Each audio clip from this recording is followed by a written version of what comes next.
তিনি যে আমাদেরকে এত সুন্দর করে সৃষ্টি করেছেন।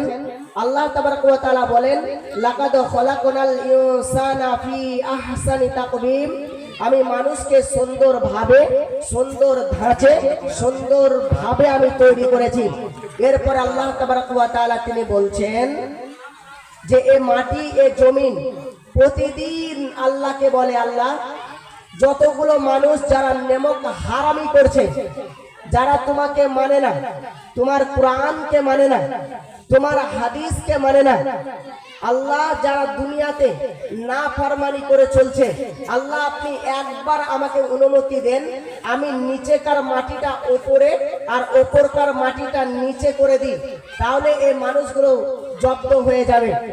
আল্লাহ তাবারক ওয়া তাআলা জমিনকে বলে, না রে বান্দা না, যদি তুমি শেষ করে দাও তাহলে আমার এই বান্দাগুলো তওবা করার সুযোগ পাবে না, এই বান্দাগুলো আমার কাছে তওবা তিল্লি করতে পারবে না।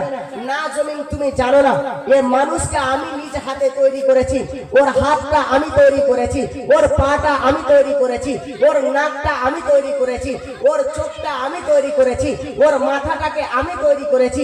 আমি আল্লাহ তাবারক ওয়া তাআলা সুন্দরভাবে, সুন্দর ধাঁচে আমি আল্লাহ তাবারক ওয়া তাআলা মানুষটাকে সৃষ্টি করেছি। অতএব তুমি কি করো, এত বড় আযাব তুমি দিও না। আমি আল্লাহ তাবারক ওয়া তাআলাকে দিয়ার মতো আমার আপনার কিছু নেই। তবে যদি তার নামাক হালালি করি, নামাক হারামি যদি না করি, আল্লাহ তাবারক ওয়া তাআলা এতেই খুশি হয়ে যান। তাই সে আল্লাহ তাবারক ওয়া তাআলাকে খুশি করার উদ্দেশ্যে মহাব্বতের সঙ্গে একবার নিজের জবানকে ছেড়ে বলে নি আলহামদুলিল্লাহ। দরুদ এবং সালাম বর্ষিত হোক নবী মুহাম্মদ রাসূলুল্লাহ সাল্লাল্লাহু আলাইহি ওয়াসাল্লামের প্রতি।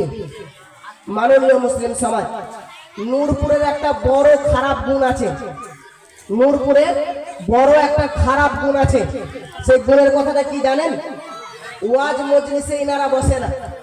কারণ আমি পরস্পর 2 বছর আসছি, তো দেখতে পাচ্ছি আপনাদের নূরপুরে যতগুলো মানুষ বসবাস করে, যদি এই নূরপুরের মানুষ করা যদি এখানে এসে যেত, আমার জন্য আসতে হবে না, আপনারা আসবেন কিসের জন্য?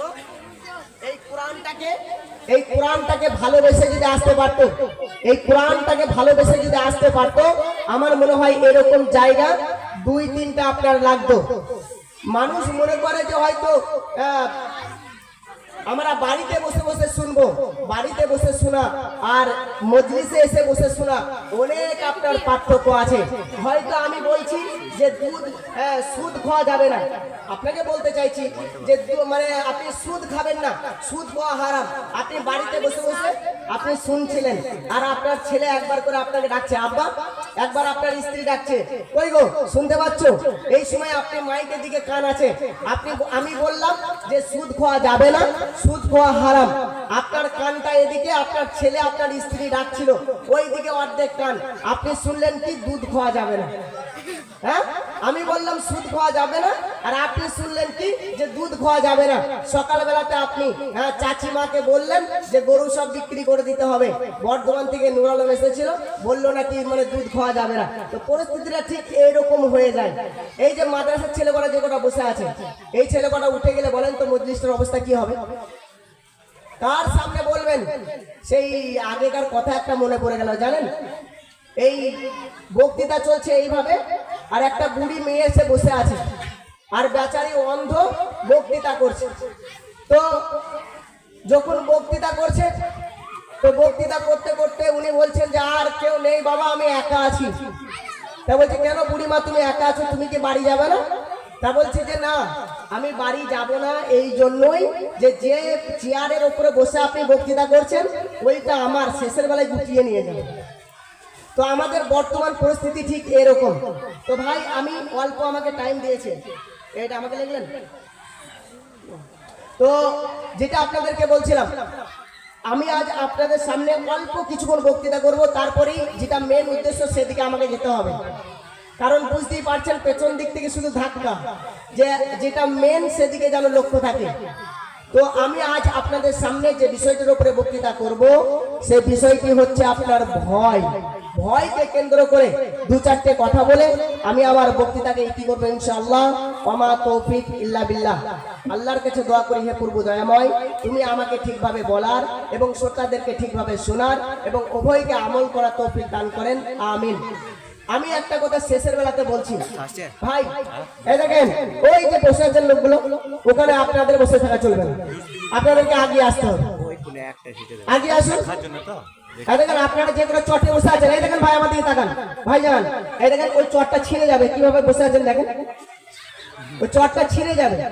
যদি সামনে বসেন তো ভালো হয়, আল্লাহর রাস্তায় আসেন, আমার জন্য নয়, আল্লাহর রাস্তায় সামনে আসেন, একটুখানি মোহাম্মতের সঙ্গে আসেন ভাই, সামনে আসেন, আসেন, আসতে হবে, সব কটাকে আসতে হবে, যতগুলো আছেন সব কটাই আগে আসেন। সব পড়াই সমান লাগে, নোট পড়ার সমান, বসে পড়ার সমান।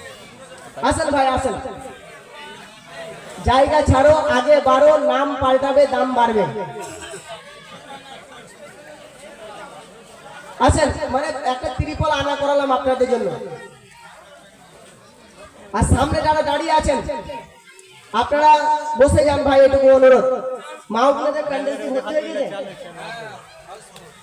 এরপর থেকে বড় করে জায়গা করবেন, হ্যাঁ জায়গা দরকার হলে চেঞ্জ করবেন।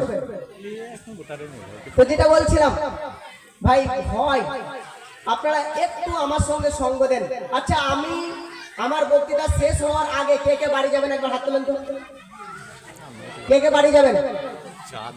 আপনি বাড়ি চলে যাবেন? তাহলে এক্ষুনি চলে যাবেন। ঠিক আছে ঠিক আছে, হ্যাঁ ইনশাআল্লাহ হবে ভাই। আচ্ছা কি বললেন ভাই, আপনি শেষ পর্যন্ত থাকবেন সেটাই ওটাই ভেবেছেন উনি, ওই জন্য হাতটা তুলেছে। আচ্ছা ভাই, শেষ পর্যন্ত থাকবো কে কে? আল্লাহকে হাতটা দেখাই একবার, শেষ পর্যন্ত কে কে থাকবো? আর যে লোকগুলো তোলেন না ওগুলো মনে মনে ভাবছে কি করবো, না কি বলেন? আপনারা মনে মনে ভাবছেন মৌলানা সাহেব আপনি তো ওয়াদা করে নেবেন, কিন্তু আমি তো চলে যাব, না কি বলছেন ভাই? আপনারা শেষ পর্যন্ত থাকবেন এটুকু আশা। আরে বক্তৃতা আমি করবো না, বক্তৃতা আপনারা করবেন। মানে বক্তার বক্তৃতা কখন ফুটে ওঠে জানেন? যখন বক্তার সামনে শ্রোতা থাকে। যখন একটা খেলোয়াড় সে যখন চার মারে, দুটো হাত তালি যদি পড়ে যায়, পরের বলটা 6 হবে, না কি বলছেন? তো বক্তৃতা আমি করব না, বক্তৃতা আপনারা করবেন। তাই আপনাদেরকে বলছি আপনারা একটু সঙ্গ দেবেন, দেবেন তো ইনশাআল্লাহ? ইনশাআল্লাহ। আল্লাহ তাবারাক ওয়া তাআলা মানুষকে 3 ধরনের পার্টস দিয়ে সৃষ্টি করেছেন। একটু কথা বলবেন, কয় ধরনের? 3 ধরনের পার্টস দিয়ে আল্লাহ তাবারাক ওয়া তাআলা মানুষকে সৃষ্টি করেছেন। একগুলো হচ্ছে আপনার বাহ্যিক, আর দুইটা হচ্ছে আপনার আভ্যন্তরিক। আল্লাহ তাবারাক ওয়া তাআলা বাহ্যিক ভাবে মানুষকে যেগুলো দিয়েছেন, আপনার চুল, মোচ, দাড়ি, হাত, পা, কান ইত্যাদি, এগুলো দিয়ে আল্লাহ তাবারাক ওয়া তাআলা মানুষকে বাহ্যিক ভাবে সৃষ্টি করেছেন। আর দুইটা হচ্ছে আপনার আভ্যন্তরিক। এই দুটাকে যদি আপনি দেখতে চান তাহলে এইভাবে আপনি দেখতে পাবেন না।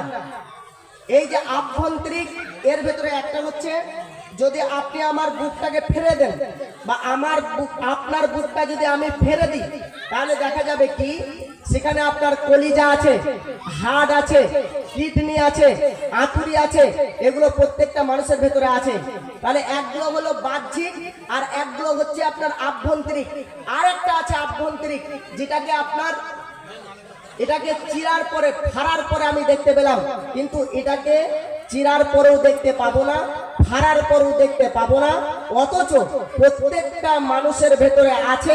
শুধু আছে নয়, 100% আছে। দেখুন তো এই জিনিসগুলো প্রত্যেকটা মানুষের ভেতরে আছে কিনা। এক, হাসি প্রত্যেকটা মানুষের ভেতরে আছে, কান্না প্রত্যেকটা মানুষের ভেতরে আছে, রাগ প্রত্যেকটা মানুষের ভেতরে আছে, অভিমান প্রত্যেকটা মানুষের ভেতরে আছে, ঈমান প্রত্যেকটা মানুষের ভেতরে আছে, ভয় প্রত্যেকটা মানুষের ভেতরে আছে। কিন্তু যদি আপনাকে আমি বলি যে আপনার চুলটাকে আপনি আমার হাতে দেন তো দেওয়া সম্ভব। আমি যদি বলি আপনার কলিজাটা আমার হাতে দেন, একটা মানুষকে মার্ডার করার পরে, চিরার পরে, ফাড়ার পরে এটাকে দেওয়া সম্ভব। কিন্তু যদি আপনাকে বলি যে আপনার ইমানটা কোন জায়গায় আছে, আপনি আমাকে দেন, তাহলে আপনি আমার হাতে দিতে পারবেন না। আপনার কান্নাটা কোন জায়গায় আছে, আপনি আমাকে বের করে দেন, আপনি